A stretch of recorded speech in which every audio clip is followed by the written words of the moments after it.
Halo, selamat sore teman-teman. Bersama Pak dosen, saya Ignatia Roselani Tias, asal Universitas Katolik Widya Mandira, program studi pendidikan musik. Di sini saya bersama Bapak Cornelis. Di sini saya akan mewawancari Bapak terkait estetika musik. Sebagai permulaan, Bapak bisa menceritakan latar belakang musik Bapak, di mana bagaimana Bapak pertama kali terlibat dalam musik, dan dengan cara apa Bapak aktif secara profesional di bidang musik. Oke, baik. Terima kasih banyak Pak dosen, ya, dan semua yang memantau, mendengarkan, ya. Saya Cornelis Kun Kiik. Saya di studio Radio Tirilolo Kupang. Berkaitan dengan musik, ya, berkaitan dengan musik ini, saya di sini sebagai teknisi dan produser. Ya, teknisi itu menangani hal-hal teknis radio ini. Sedangkan produser itu saya menangani studio rekaman, studio produksi dari Radio Tirilolok. Dan mengenai latar belakang musik, ya. Musik ini kalau mau bilang, ya, kita punya latar belakang masing-masing walaupun latar belakang itu berbeda. Tetapi secara umum kita langsung dan tidak langsung pasti kita sudah belajar musik walaupun yang sangat sederhana. Dari kita kecil, orang tua sudah mengajarkan bernyanyi, ya, ini kan musikal juga, ya. Bertepuk tangan, ini kan rhythm, ya. Juga kemudian di sekolah dasar, ya, taman kanak-kanak PAUD itu kan sudah diajarkan minimal nyanyi do re mi fa sol la si do, ya. Melafalkan itu, membunyikan not-not itu, ya. SMP sampai dengan, ya, barangkali di SMA itu kecuali sekolah-sekolah teknik yang seni musik tidak lagi, ya, tidak lagi. Tetapi dalam pergaulan sehari-hari, apalagi kita seperti kita di NTT yang mayoritasnya Kristiani, itu kan musik-musik gereja, ya, lagu-lagu, ya, kita terlibat dalam paduan suara barangkali, pemazmur barangkali, ya, itu kan juga mau tidak mau secara langsung, dan ya secara langsung kita belajar juga notasi-notasinya itu, ya, lewat pemimpin-pemimpin paduan suara. Tetapi secara formal itu saya, ya, dari SD sampai SMP karena STM Sekolah Teknologi Menengah Negeri Kupang, sekarang SMK Negeri 2 Kupang, itu kita tidak ada lagi seni musik. Sampai SMP ada, kemudian saya kuliah pun itu sudah di teknik, ya, teknik elektro. Tetapi teknik dan seni itu sesuatu yang saling saling mendukung. Orang teknik pasti secara orang teknik itu dia pasti punya jiwa seni. Itu pasti. Orang seni itu juga membutuhkan orang-orang teknik, ya. Sebenarnya seni itu teknik juga, teknik bernyanyi, ya, itu kan masalah teknis, tapi teknis yang dalam tanda kutip berbeda. Tetapi saya di radio ini saya menangani studio rekaman, ya, produksi-produksi iklan radio. Itu kan ada background yang butuh musik, drama radio, kemudian terlebih pada produksi musik, ya, produksi membuat album lagu, merekam paduan suara dan sebagainya. Minimal di situ kita harus belajar mengenai musik, ya, esensi musik itu kita belajar, kemudian saling mengisi, ya, kita belajar dari orang-orang yang hebat yang pernah ada di sini. Dan di radio pun awal tahun 1992 saya di sini, tahun 1992 itu saya sudah mulai di rekaman karena kita waktu di STM Sekolah Teknologi Menengah itu juga kita belajar soal recording itu. Ya kita juga belajar soal bunyi-bunyian ya, bunyi-bunyian. Walaupun bukan kita belajar seni musik, tetapi misalnya mau menciptakan notasi itu kan bunyi tentang resonansi kan. Resonansi sesuatu yang bergetar frekuensi ya itu kan harus misalnya piano punya resonatornya itu panjang pendek. Itu kan orang teknik yang paham soal itu. Ya, bunyi semakin tinggi bunyi, panjang gelombangnya semakin pendek. Artinya kalau mau buat sesuatu bunyi-bunyian, misalnya piano, kita harus belajar itu. Lambda sama dengan C per F. Ini teknis ya. Cepat lambat gelombang per frekuensi. Jadi kalau nada, misalnya nada apa ya, A ke 440 Hz, berarti cepat lambat gelombang 340 meter per detik per 440, kita akan dapat panjang gelombang. Berarti tungkai resonatornya piano untuk bunyi 440 Hz harus panjangnya berapa sentimeter. Nah, ini kalau teknis ya, kita kalau belajar yang teknis sekali. Jadi orang seni butuh orang teknik pun butuh orang seni, dan pasti punya jiwa soal seni. Itu seni apa saja, seni mungkin arsitektur dan sebagainya, itu soal seni.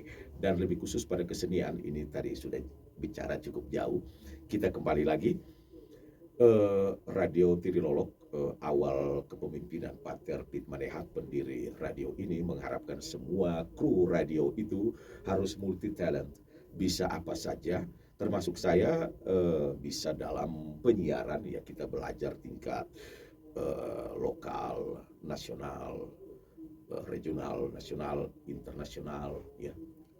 Belajar news, pemberitaan, belajar program marketing, malah saya orang teknik juga belajar soal marketing, manajemen radio ya. Kita belajar itu semua. Dan tahun 1995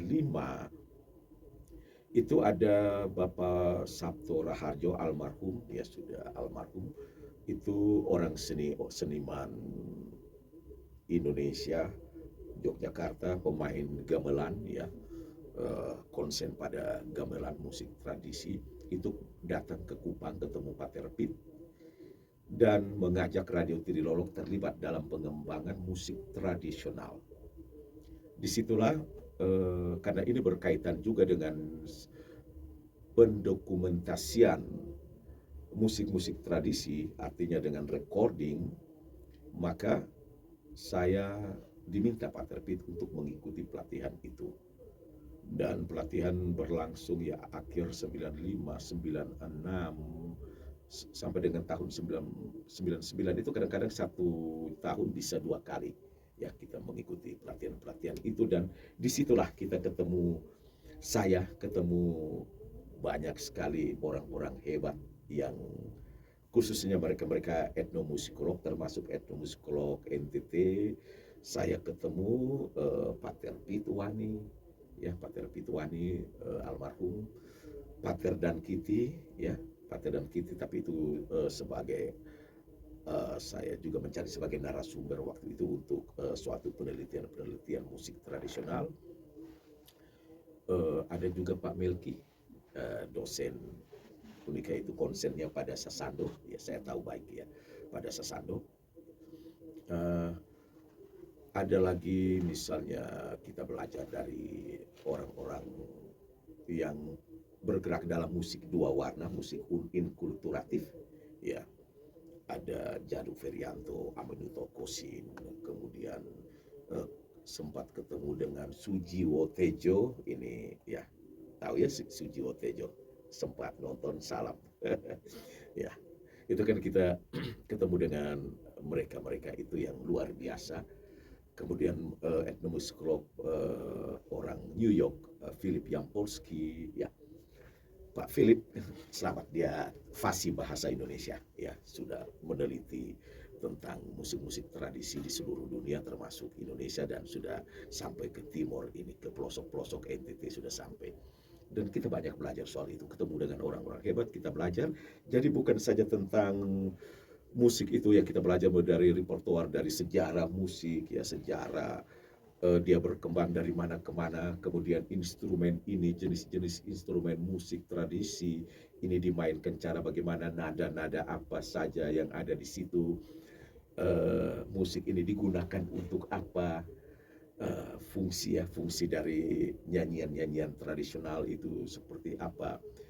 Kemudian belajar juga soal perangkat, saya kebetulan di bagian recording, jadi ada sesi khusus kita belajar bagaimana teknik miking ORTF itu dari Perancis punya ya, teknik penggunaan, teknik menempatkan mikrofon, teknik menggunakan peralatan yang lebih baik lagi. Eh, Hingga pada tahun 1999 itu melalui seleksi kita kalau tidak salah sekitar 98 peserta yang mengikuti itu, ada tahap-tahapannya, dan yang mengikuti itu kita terpilihlah 4 orang, tambah satu lagi itu partisipan. Dari radio itu saya, Radio Tirilolok Suara Verbum Kupang, Radio Mustang Jakarta itu partisipan, itu si Ari Untung. Ari Untung saya kenal ya, kita kenal di situ waktu itu masih di Radio Mustang Jakarta. Kemudian Radio Nur Dirgantara Bali Pak Samsul Arifin, Radio SPFM Ujung Pandang Pak Riki Jaya Kusli, etnomusikolog dari Ujung Pandang itu Bayu, Pak Bagus Susetno. Kemudian etnomusikolog pendamping itu senior almarhum, itu hebat Gregorian ya. Karena Gregorian itu akarnya juga tradisional. Bapak Irwan Saharahap ya, almarhum, salam keluarga. Saya sangat berterima kasih kepada mereka semua, dan waktu itu kami yang diseleksi itu mengikuti pelatihan tingkat profesional di Prancis, di Radio France International RFI ya, semacam RRI Jakarta begitu, tapi Prancis yang punya teknik miking ORTF itu kita belajar di sana. Saya lebih cenderung pada teknisnya ya, pada teknik termasuk belajar akustik, belajar penggunaan mikrofon dan sebagainya itu. Belajar di situ ya, di Paris dan Lorient. Lorient ini sekitar 750 km dari Paris ya, di tepi barat Britania itu. Di situ ada namanya Festival Interceltic de Lorient waktu itu banyak sekali pentas tentang musik-musik tradisi, di mana orang-orang Keltia itu sudah menyebar ke seluruh pelosok dunia, dan festival itu mengajak orang-orang Keltia yang sudah menyebar ke seluruh dunia, mereka coba kembali dulu ke daerah mereka untuk ya semacam persatuan mereka dan tetap mengaktifkan tradisi mereka. Nah, disitulah saya ketemu juga dengan operator-operator hebat seperti si Bruno ya. Bruno ini juga saya punya instruktur. Ketemu dengan operatornya Anggun Cipta Sasmi, namanya Patrick. Ketemu Patrick juga, dia itu juga membantu operator untuk Celine Dion. Celine Dion itu kan percaya rekamnya di Perancis ya. Jadi kita ketemu, belajar dari mereka, dan banyak hal yang sebelumnya kita belum tahu kita menjadi tahu, atau kita merasa oh kita sudah cukup tahu, ternyata kita di atas langit ada langit ya. Disitulah kita banyak belajar. Dari sekian banyak pengalaman Bapak, apa harapan Bapak terhadap pengalaman itu? Ya, dari apa yang kita dapat itu saya kira, saya berharap kita mengembangkan diri. Kita tidak puas dengan apa yang sudah kita miliki, karena sebenarnya dengan bergaul, dengan kita berkomunikasi dengan sekian banyak orang, terutama dalam komunitas yang sama, disitulah kita belajar. Tidak usah ragu-ragu, tidak usah sungkan untuk apa yang sudah kita dapat, kita memberi lagi kepada orang lain. Jangan merasa, banyak orang yang takut, khawatir ilmunya dicuri orang lain. Kalau saya tidak, ya saya tidak. Mungkin banyak orang pun merasa tidak ya, karena dengan kita memberi, kita semakin paham. Kita belajar ya, kita memberi, karena kita sudah memberi, kita merasa oh saya perlu belajar lagi. Saat kita memberi, disitulah kita berpikir, saya mesti belajar lagi. Maka kita mencari referensi-referensi, kita ketemu dengan orang-orang yang luar biasa, orang-orang kita belajar lagi dari mereka. Belajar, dan di situ kita mengembangkan diri kita. Dan khusus untuk NTT, saya berharap dengan kita mengembangkan diri, potensi yang ada, kita bisa membuat karya seni yang begitu indah. Karena kita bisa kolaborasi antara tradisional, juga kolaborasi ya musik-musik tradisional itu dengan musik-musik modern ya. Kita tahu kalau tradisional kita NTT kebanyakan itu adalah pentatonik ya, pentatonik rata-rata seluruh Indonesia. Rata-rata, walaupun ada yang beberapa itu kita bukan bilang diatonis juga, tapi mereka punya notasi sedikit beda, aneh-aneh.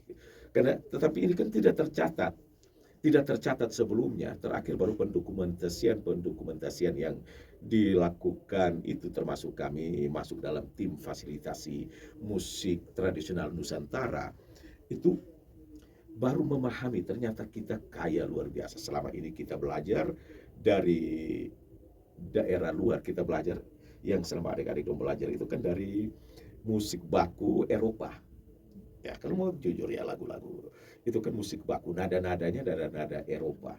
Kemudian karena mereka punya kebiasaan menulis, mencatat, terdata, maka itulah yang kita dapatkan sejak ya ada solmisasinya itu, ya itu baru semuanya musik itu ditulis, dan disitulah jadi patokan kita belajar. Dalam tanda kutip juga sebenarnya kita dijajah soal musik itu karena bangsa Eropa masuk ke Indonesia. Mereka kan selain gospel glory, dari gospelnya ini kan terbawalah musik-musik gereja masuk. Dan disitulah kita mulai belajar soal musik. Tetapi kan kita punya akar musik yang lain yang selama ini tidak terungkap. Kita punya itu. Dan dari sini kita bisa padukan, kita membuat lebih baik. Kenapa tidak? Karena yang saya bilang tadi contohnya lagu-lagu Gregorian itu ya. Itu yang biasa kita pakai contoh lagu, maaf kalau di Katolik biasanya di gereja itu kan seperti lagu-lagu Pater Noster, lagu apa Agnus Dei dan sebagainya. Itu kan irama-irama itu kan Gregorian itu akarnya sebenarnya akar dari tabla Timur Tengah dipadukan dengan Eropa. Ini penelitian dari almarhum tadi Irwan Saharahap, kita belajar, dan mereka dia kan master doktornya dari itu musik, belajar soal Gregorian itu. Akarnya dari situ. Makanya kalau kita mau dengar misalnya lagu Bapa Kami di gereja Katolik itu, notasinya itu, maaf, dengan orang mengaji kan mirip. Mirip kan. Makanya ada lagu yang Ave Maria, saya ada dengar satu lagu perpaduan dua lagu ya, Ave Maria dengan Allahu Akbar, ada satu lagu itu kan dipadukan jadi kena karena memang akarnya sama. Ya, jadi ini harapan itu kita bisa padukan hal-hal seperti itu, kita membuat sesuatu karya yang lebih eksotis, yang lebih luar biasa, dengan kita memahami, kita belajar dan sebagainya. Apa yang Bapak anggap indah dalam musik? Ya pasti indah itu kan karena notasi-notasinya kan. Notasi itu kan membuat indah. Bayangkan kalau hanya satu nada. Kita bunyikan hanya satu nada kan notasi. Bagaimana perpaduan notasi musik itu ya. Penggunaan misalnya chordnya ya, chordnya. Kadang-kadang ada chord yang ekstrim, saya pernah dengar juga, artinya itu kreativitas, karena kreativitas ini kan dalam tanda kutip kreatif itu melanggar aturan kan. Artinya bakunya seperti ini tetapi mereka coba membuat lain dari itu. Contoh huruf A. Huruf A kalau bakunya kan begini, A besar ya. Tapi kalau kreatif mereka buat ada ekor putar sedikit. Kemudian ini kan itu tidak masuk dalam A baku, tetapi kalau orang lihat indah ya. Begitu juga musik, kadang-kadang keluar dari hal-hal baku, sengaja dibuat tetapi masih konteksnya nikmat ya. Jadi ya keindahan itu karena musik itu memang indah karena hal-hal seperti itu, ada yang kreativitas masing-masing, bagaimana mereka mengolah musik itu sendiri, arranger, kemudian vokalnya tepat atau tidak, artinya mereka menyanyikan sebuah lagu itu biasanya kalau mereka melakukan dengan sungguh-sungguh menghayati itu pasti indah. Oke. Kriteria yang diperlukan untuk menilai sebuah karya secara estetis. Bicara kriteria ini tiap-tiap orang sebenarnya punya interpretasi terhadap musik itu sendiri ya. Dia akan menilai dari segi apapun ya tentang musik itu barangkali alat musiknya, dia suka alat musik yang mana, Pak. Ada orang yang hanya suka bunyi-bunyian gitar, ada yang suka piano, ada yang terinspirasi dengan bunyi saksofon, ada juga yang mungkin memilih dia suka dengan irama misalnya musik-musik klasik, ada yang suka dengan musik-musik kontemporer, mungkin jazz, masuk ke jazz, pop jazz, atau musik lainnya misalnya reggae, country, folk, dan sebagainya. Itu umum, tetapi saya pada dasarnya kalau musik itu yang saya suka yang pertama itu kalau mereka kembali tadi mereka menciptakan sebuah musik, menciptakan sebuah karya itu dengan hati, kemudian ada improv-improvnya itu juga tepat, vokalnya juga oke, ya. Itu menurut saya keindahan ada di situ. Jadi kembali lagi ya, kembali ke tadi soal keindahan. Kriteria itu saya biasa vokalnya, ya, vokalnya. Tetapi jangan lupa ada lagu-lagu yang vokalnya memang kita tidak mengikuti patokan vokal yang selama ini belajar. Misalnya ada pendidikan yang olah vokal, khusus olah vokal. Tapi kan itu untuk lagu-lagu yang mungkin diatonis, lagu-lagu eh, yang sudah baku. Tetapi ada yang bernyanyi harus misalnya ceper, nyanyi tidak perlu dengan vokal utuh. Contoh lagu-lagu tradisional itu kan mereka nyanyi itu kan ada nilai sendiri. Kenapa nyanyi dengan cara seperti itu? Ada nilai sendiri. Dan ini juga saya kalau mau melihat itu juga harus membagi dulu. Ini konteksnya apa? Eh, dia bernyanyi ini konteksnya apa? Ada yang mungkin dia nyanyi sambil menangis.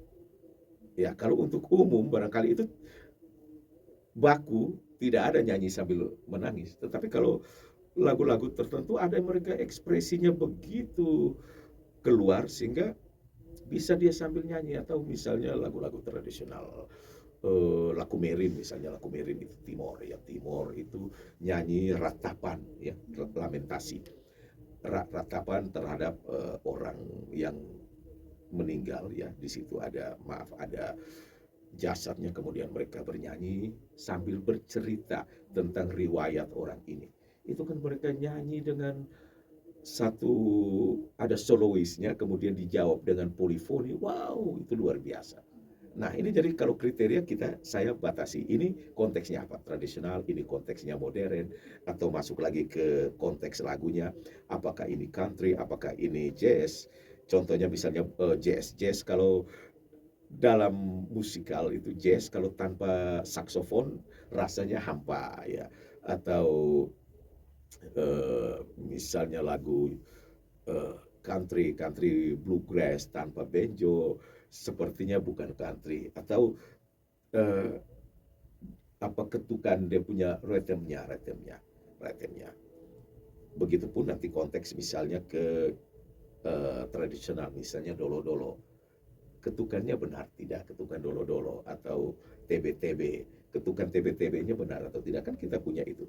Suatu saat kita bisa angkat ke permukaan jadi satu style, misalnya keyboard itu kan stylenya masih terlalu baku, tetapi bisa ambil dolo-dolo masuk situ, karena dolo-dolo kan kebanyakan pemain-pemain kita mengambil style yang sudah ada dan dirubah, padahal ketukannya saya mengamati ya, ketukannya tidak pas kan. Dolo-dolo misalnya tak tak tak tak tak tak tak tak tak, dia sedikit tahan baru tak tak tak tak tak tak tak tak tak tak tak, dia bukan tak tak tak tak tak tak tak tak tak tak, tidak seperti itu kan. Akhirnya maaf, terakhir orang-orang kebanyakan akhirnya pakai style itu tak tak tak tak tak tak. semua akhirnya kita dolo-dolo yang asli itu hilang. Dolo-dolo yang asli hilang. Tetapi kalau kita mungkin ke kampung-kampung mereka yang bernyanyi langsung tanpa ada sentuhan modern, itu mereka masih tetap ketukan kakinya itu masih ada.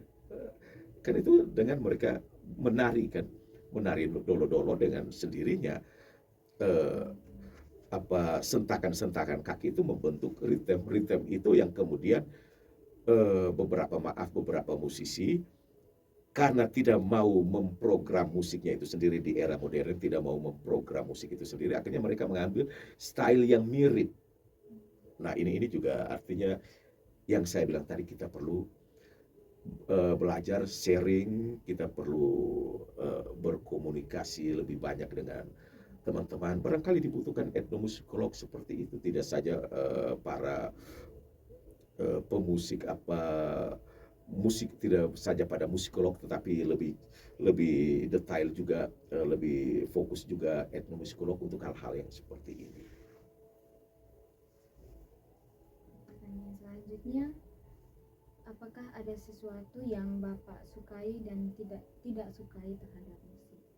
Yang saya suka tadi, yang saya suka itu tadi ya, kalau kita musik itu dibuat dengan benar-benar keluar dari hati, dari jiwa, ya jangan dibuat terpaksa. Ya, jangan dibuat terpaksa. Kadang-kadang maaf sekali lagi, maaf, kadang-kadang soal bayaran zaman sekarang. Misalnya, oh si penyanyi dia cuma punya sekian. Kemudian ya kita buat apa adanya, ambil saja style yang ada, kita rubah dan kemudian kita suguhkan. Di situ membuat mutu musik jadi berkurang, ya, mutunya. Tetapi ada, saya lihat penyanyi-penyanyi NTT, ada yang mereka kemas musiknya luar biasa ya, mereka kemas dengan membuat itu dengan hati, mereka kemas jadi campuran antara satu instrumen dengan instrumen yang lain, memilih style misalnya dari tradisional mereka membuat ke modern tetapi dengan instrumen yang pas. Nah, itu kan jadi menarik sekali. Yang saya tidak suka itu yang pertama ya, yang pertama plagiat, jangan ya, plagiat itu jangan. Saya kampanyekan terus plagiat. Karena banyak sekali beredar sekarang, kita dengar lagu-lagu yang plagiat, maaf yang punya cicak-cicak di dinding itu plagiat ya. Lagunya eh Check the ribbon from your heart. Itu kan lagu Help Me Make It Through the Night, kemudian cicak-cicak di dinding. Itu kan lagu-lagu diambil dari, ya saya pernah dengar itu, tidak serius mendengar, tapi eh, iramanya cicak-cicak di dinding ya, tapi bukan bukan lagu anak-anak itu. Mereka mengambil utuh lagu itu ya, mereka notasinya diambil utuh kemudian mengganti syair. Saya kira itu jangan ya, itu saya pribadi pribadi tidak suka, karena itu kita menjiplak karya orang apalagi tanpa izin. Ya jiplak tanpa izin, kita kadang-kadang bisa lah, kalau kita izin boleh ya, izin boleh, artinya mereka memberikan style itu, tetapi barangkali kalau mau izin ganti syair pun harus kasih tahu bahwa saya ganti syair atau ini saya Indonesiakan dengan tidak merubah makna, karena antara musik dan syair itu biasanya berkenaan. Orang membuat syair misalnya, syairnya sedih, tentu musik juga mereka mengikuti itu. Yang saya tidak suka juga, satu misalnya syair sedih, tapi musiknya dibuat jadi jingkrak-jingkrak, orang pakai lompat sana lompat sini. Ya misalnya lagu, saya ya lebih dekat lah, Oras Loro Malirin. Lagu Peki Lewo Woro Piring Sina, itu kan nyanyinya dengan tenang. Atau ada lagu apa lagi, ya Ovalangga itu juga, sebenarnya Ovalangga itu juga lagu sedih ya, dia harus tenang, dia tidak cepat, tidak Ovalangga Adina ya kan, saya itu kan cerita Ovalangga, itu kan cerita syairnya itu bagaimana mereka di atas perahunya mendayu-dayu, Nailena Selita dari Lela Selina Safali, Tadadina Safali. Jadi mereka sepertinya tidak sampai-sampai juga ke tujuan mereka. Ovak Langga ya, kepala perahu ya. Langga itu perahu, jadi kepala kepala perahu itu mendayu-dayu dan disitulah terciptanya lagu Ovalangga. Nah kalau gelombang yang Ovalangga itu kan itu angin badai puting beliung yang menyerang. Nah ini juga ya soal esensi musik ya, bagaimana kita ya saya mengamati itu ya, perlu perlu diperhatikan konteks musiknya, jangan sampai syairnya seperti apa, jangan sampai tidak pas dengan notasi, tempo, segala macam itu yang dibuat. Itu harus jadi perhatian. Pertanyaan selanjutnya, dapatkah Bapak menjelaskan apa yang musik lakukan terhadap tingkat emosional Bapak? Musik, ya kita terpengaruh dengan musik ya. Artinya emosional kita pasti akan terbawa dengan musik itu. Sederhana saja, misalnya dalam suasana pesta, kita yang hobi goyang. Kita yang hobi goyang, kalau lagu ini pas, ada lagu yang kita tidak suka ya, ada kan. Tapi ada maksud tidak suka dalam hal ini mungkin kita tidak tahu goyangnya seperti apa, tetapi paling kurang kita senang melihat orang bergoyang. Eh, Misalnya ada musik tak masuk, misalnya lagu Jai masuk, kalau irama-nya begitu indah kita dengar. Maaf, ada juga yang barangkali ini kurang pas kalau kita Jai. Ada yang mungkin ini pas, asik, kita langsung tergerak kan. Artinya emosi kita muncul situ, emosi kita bergembira. Ada juga lagu-lagu sedih, kita pasti merasa sedih. Terutama pada musik-musik klasik ya, musik-musik klasik itu saya ya senang mendengar musik-musik klasik itu.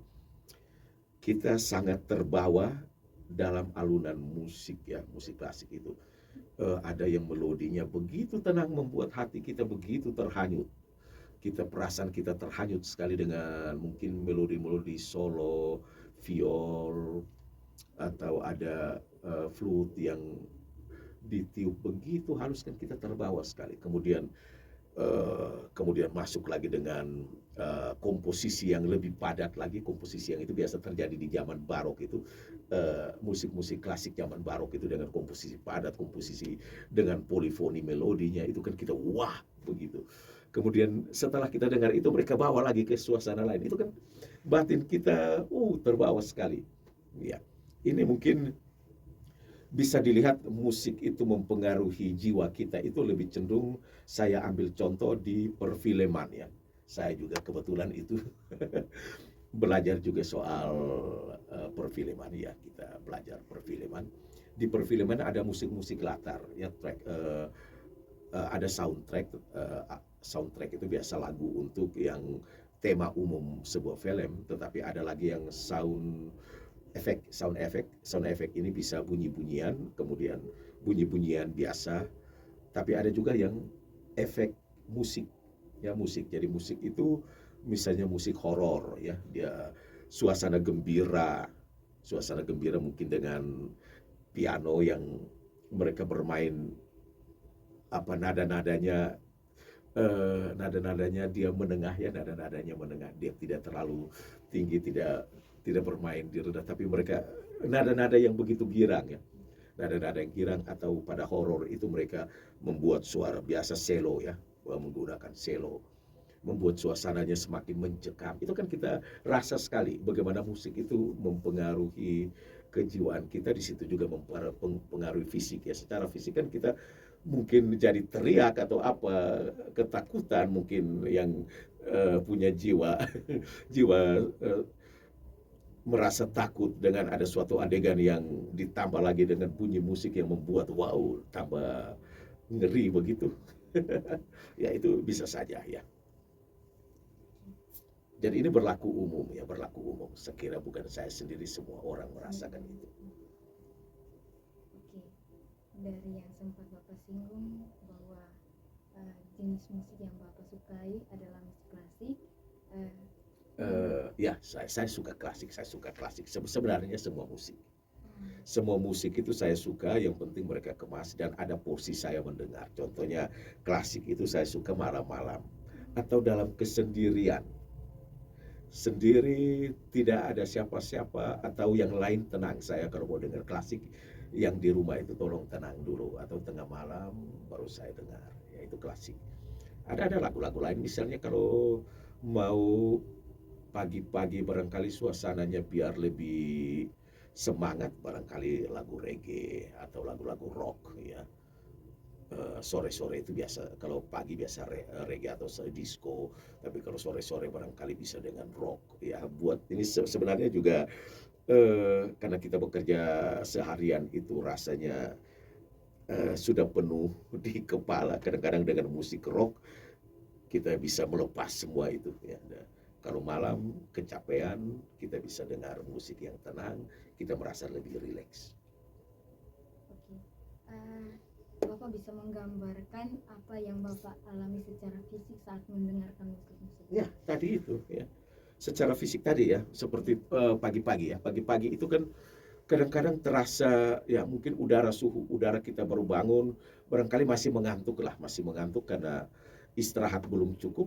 Tetapi dengan mendengarkan lagu-lagu yang begitu bersemangat kan mempengaruhi kejiwaan dan fisik ya. Kita fisik juga jadi semangat kembali, jadi semangat ya. Mungkin istirahatnya tidak cukup, kita jadi lebih bugar dengan kehadiran lagu-lagu itu. Atau kebalikan itu, misalnya kita sudah terlalu capek, kita butuh istirahat, tapi karena fisik ini sudah begitu letih, jadi mau istirahat juga susah. Dengan musik, bantuan musik, kita akan lebih rileks. Kan ada musik-musik yang ya kalau di zaman sekarang sudah banyak kita cari relax musik, relax music itu. Kita dengar-dengar lagu gitu kan kita jadi ya, karena frekuensi musik itu secara teknis ya, teknis frekuensi yang masuk ke dalam kepala kita, dalam tubuh kita, kita terima lewat telinga, getaran-getaran itu akan mempengaruhi tubuh kita, itu pasti, siapapun. Makanya ada musik untuk kecerdasan, ya. Itu musik sengaja dipasang lewat headphone kiri dan kanan itu untuk eh, apa ya? Karena otak kanan dan otak kiri manusia itu kan beda fungsinya. Tetapi dengan musik itu akan membuat otak kanan dan otak kiri bekerja lebih imbang. Jadi orang bisa cerdas dengan hanya mendengar. Itu ada terapi-terapi itu, dan fakta bisa orang bisa cerdas dengan musik. Itu ada penelitian tentang itu, ada, bisa di search, bisa dicari. Selanjutnya, Bapak bisa dari pengalaman estetika musik Bapak bisa menjelaskan perbedaan antara musik klasik kontemporer dan dibanding dengan musik klasik. Ya, yang dulu itu. Jadi musik klasik yang zaman barok 1600 sampai dengan 1750. Zaman klasik itu sendiri 1750 sampai dengan 1820.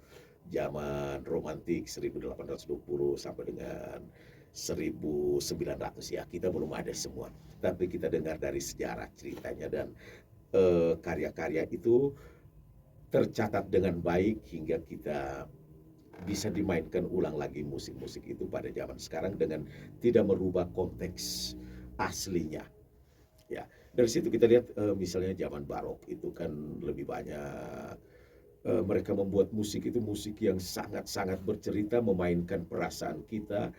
Perasaan kita itu kacau balau dalam tanda kutip ya, bukan berarti kita jadi ini. Perasaan kita terbawa dari satu suasana ke suasana lain, kemudian berganti lagi dalam satu permainan yang panjang, permainan musik dalam satu musik itu. Kita bisa mendengar berbagai macam style di dalam itu ya. Mereka main, kemudian seperti nada-nada polifoni itu ada. Masuk ke zaman klasik, lebih terstruktur, mereka temanya lebih jelas ya. Seperti tadi ada yang di zaman barok itu ada yang misalnya campur semua masuk dalam satu permainan. Kemudian di zaman klasik mereka sudah mengambil tema misalnya tentang suasana yang wah ya, ini suasananya oke. Jadi sudah ada tema-temanya, sudah ada. Di klasik pun saya amati sudah ada romantiknya ya, romantik. Sebenarnya semua itu ada, tapi di klasik sudah muncul, dan zaman romantik lebih pada melodi-melodi itu ya, melodi-melodi yang romantis itu lebih lebih terkesan lagi, mereka lebih misalnya permainan tunggal, muncullah permainan tunggal viol atau piano dan sebagainya itu. Tapi di zaman klasik sendiri sudah ada, di romantik lebih mereka lebih eh, lebih fokus lagi ke situ. Ini soal zaman-zaman yang berbeda itu, tetapi masih dari satu zaman 1600 hingga 1700, 300 tahun itu. Dan masih terbawa terus, itu menjadi standar ya. Sepertinya komposer-komposer waktu itu luar biasa sehingga jadi standar sampai dengan sekarang. Muncullah yang namanya klasik kontemporer, saya sebut sebagai semi klasik ya. Klasik kontemporer sebenarnya ini sudah berkembang banyak sekali, klasik kontemporer. eh, Club Project ada beberapa lagu itu juga sudah ada klasik-klasiknya. Ebit GAD itu juga ada, hampir-hampir semua sebenarnya unsur-unsur klasik tetap masuk, tetapi ada beberapa musik yang memang klasiknya dibuat cukup menonjol dalam arranger mereka itu, arrangement mereka. Contohnya di lagu Bohemian Rhapsody itu Queen ya, itu kan ada rocknya, kemudian ada klasiknya, sentuhan klasik tetap tetap ada di situ. Kemudian ada siapa lagi, Luciano Pavarotti kembali bernyanyi lagu misalnya The Prayer bersama Celine Dion, kalau tidak salah Celine Dion, itu mereka bernyanyi, tetapi ada dua versi yang dikombin jadi indah sekali. Luciano dengan gaya gaya operanya ya, suaranya masih klasik sekali ya, gaya-gaya nyanyinya klasik sekali, opera ya. Kemudian Celine Dion yang pop ya, mereka gabungkan. Tetapi ini saya lihat hanya muncul pada komposer-komposer profesional ya, komposer-komposer profesional yang masih yang berani berani buat seperti itu, karena tidak mudah menggabungkan klasik itu dengan warna-warna klasik, warna klasik. Sebenarnya kalau untuk notasi itu norma-norma saja bisa digabungkan ini, tapi warna klasik itu muncul dalam satu karya yang digabungkan dengan modern ya, klasik kontemporer. Saya kira itu butuh skillnya ya, skillnya juga kalau bagi saya pribadi itu skill tingkat dewa ya. Mereka bukan bukan sudah sangat paham, sangat mahir dengan musik, dengan komposisi musik, sudah mereka bukan bukan abal-abal. Kalau sudah sampai tingkat itu kan sudah luar biasa. Oke, selanjutnya apakah Bapak memiliki asosiasi tertentu saat mendengarkan musik? Ya, musik asosiasi ini dalam hal apa ya, ada muncul ide-ide kan begitu ya. Menggabungkan ide-ide tadi saya, karena saya tadi lebih banyak ya belajar juga dari para etnomusikolog, jadi saya lebih ke etnomusikologi. Sebenarnya kita bisa padukan ya unsur-unsur tradisional itu dengan unsur-unsur modern. Ini memang sudah dilakukan, yang disebut di gereja Katolik itu ada inkulturatif ya, lagu-lagu inkulturatif itu gereja Katolik sudah jauh membuat itu sejak 1965 ya, Konsili Vatikan kedua. Itu gereja sudah kasih kebebasan untuk musik-musik tradisi masuk ke uh, musik gereja. Sebelumnya kan gereja itu hanya Gregorian ya. Dia hanya Gregorian, lagu-lagu hanya harus dengan bahasa Latin. Tetapi sekarang sudah berbagai versi masuk. Kemudian uh, tahun 90-an itu yang saya bilang tadi, seperti Aminoto Kosin, Jaduk Ferianto itu kan, kemudian dengan Pak Sabto Raharjo itu kan membuat versi musik tradisional yang dimodernkan, maksudnya dia menjawab musik modern.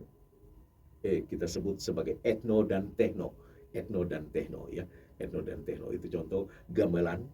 Gamelan itu dimainkan untuk lagu Black or White, itu Pak Sabto Raharjo ya kalau tidak salah ya, Black or White gamelan ya, lagu Michael Jackson punya itu mainkan dengan gamelan dan komposisinya luar biasa. Nah, seperti hal-hal ini kita bisa padukan, ada beberapa instrumen yang bisa dipadukan dengan modern ya. Saya kira banyak orang sudah buat itu, tetapi untuk hal-hal seperti ini kita butuh studi yang lebih mendalam, kita kumpul lebih banyak orang sehingga ada beberapa ide itu, kemudian pengetahuan, terutama pengetahuan tentang musikal itu sendiri digabungkan, kita bisa menghasilkan karya yang lebih baik. Nah, ini untuk menyatukan persamaan persepsi ya. Contoh menyanyikan lagu versi dalam satu core itu ada lagu-lagu tradisional, misalnya core menyanyikan lagu inkulturatif. Jadi kalau paduan suara ini kan terpaku sekali dengan gaya musik barat ya. Gaya musik barat artinya vokalnya harus benar-benar bulat, utuh. Padahal ada beberapa lagu etnik ya, misalnya bahasa dengan bahasa daerah, kan kita tidak bisa dengan vokal yang sangat bulat, karena masyarakat punya cara mengucapkan itu kan berbeda. Orang-orang Timur, orang Rote, orang Sabu itu kan E-nya kebanyakan E pepet. Nah, bagaimana masuk ke lagu pun mengucapkan halus dengan E pepet. Ini kita sering diskusi ini termasuk dengan Bapak Ilyas Joka, punya vokalista Kemanek, teman-teman yang lain, ya saya sering, atau ada beberapa yang mereka rekam di sini lagu-lagu yang dari lagu-lagu daerah masuk dibuat dalam bentuk core paduan suara. Saya sering kasih masukan itu, jangan sampai apa nilai-nilai budaya hilang. Nilai kan cara mengucapkan. Jadi kalau bagi orang NTT barangkali, tapi kalau lagu itu sampai keluar, di luar, jadi orang beranggapan oh memang cara ucapnya begitu, kan sudah salah. Beta jadi beta, atau sonde jadi sonde, artinya orang di luar oh sonde ya. Ini kan soal budaya. Jadi kita kembali ke tadi asosiasi, bahwa barangkali ya kita padukan banyak hal, termasuk tadi bunyi-bunyian itu ya kita bisa padukan. Ada satu hal ini mungkin sedikit di luar itu, pemilihan bunyi itu pun harus kita perhatikan ya.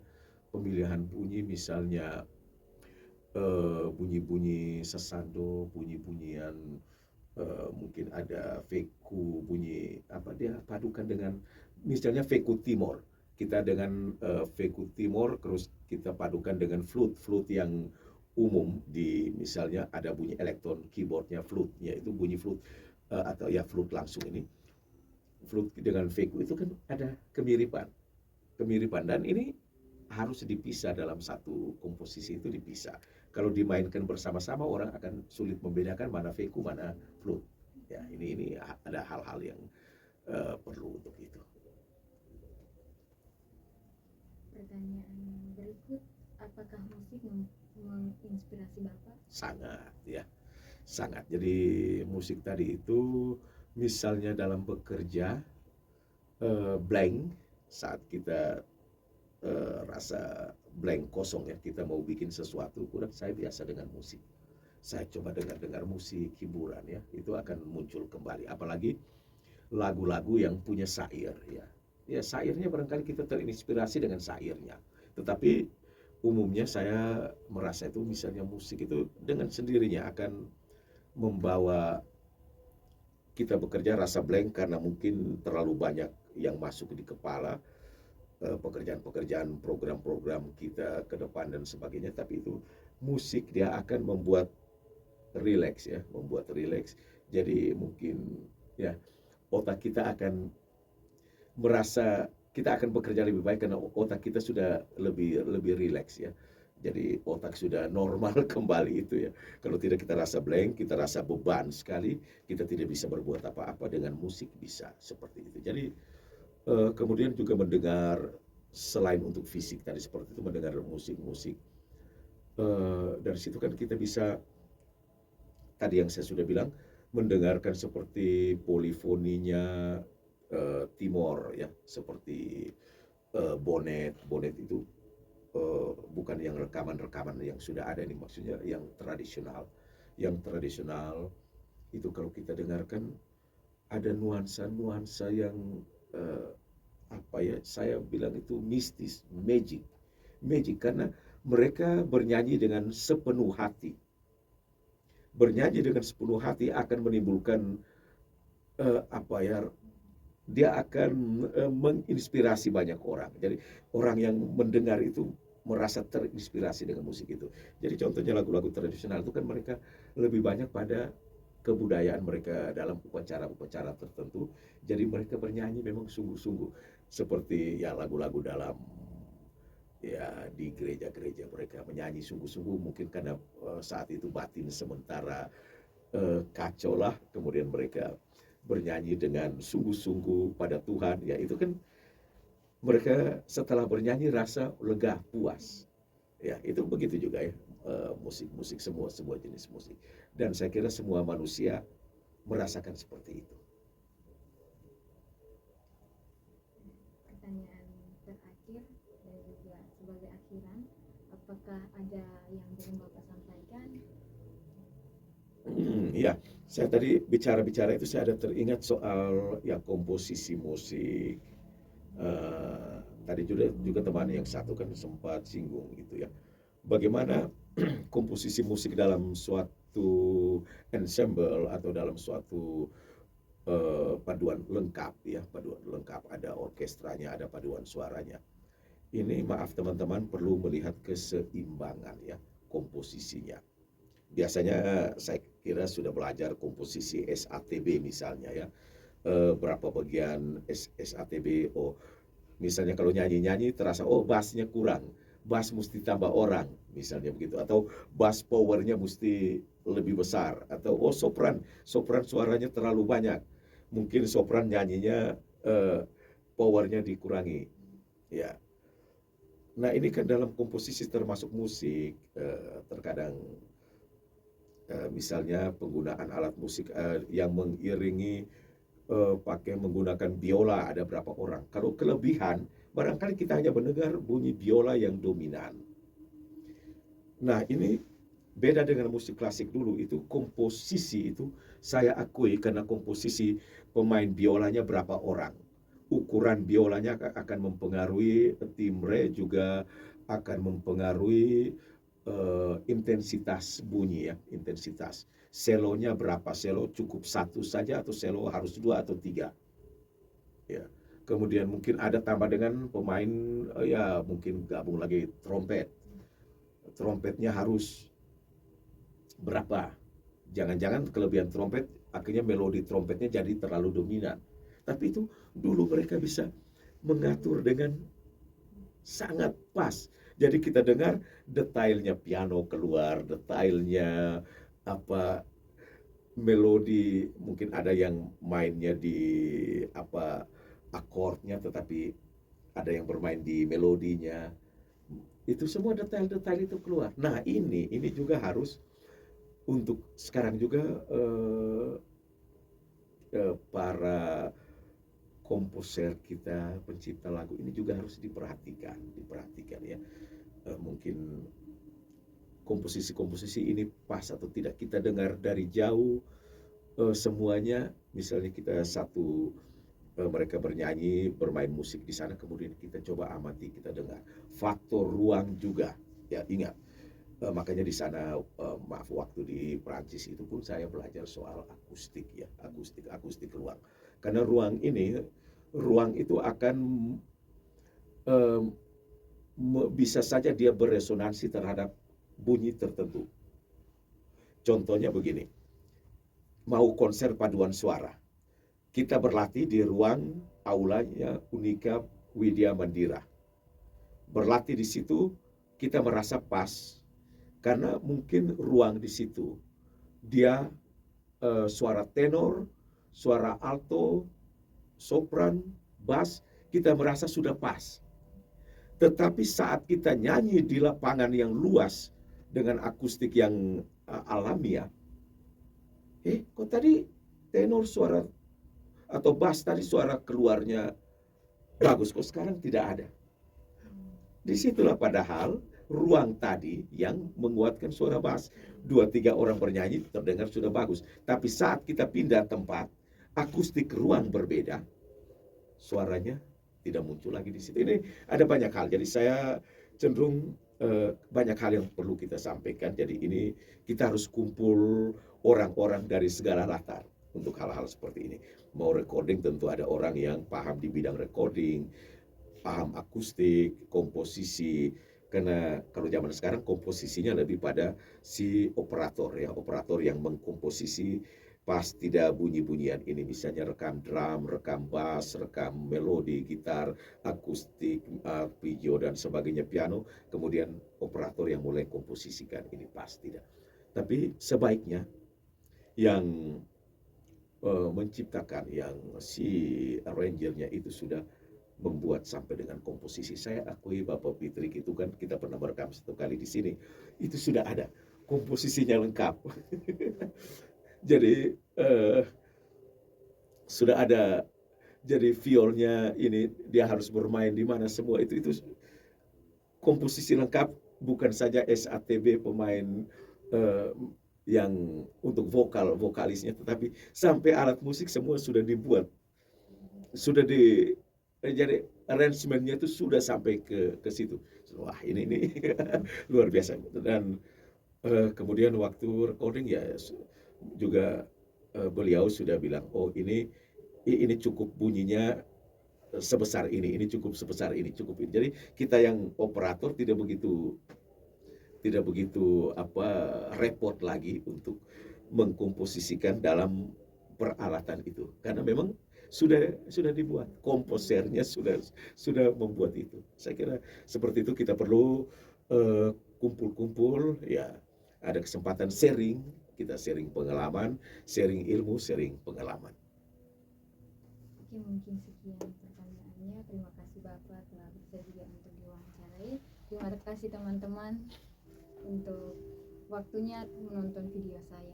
Sekian dan terima kasih. Oke, salam Salam literasi. literasi.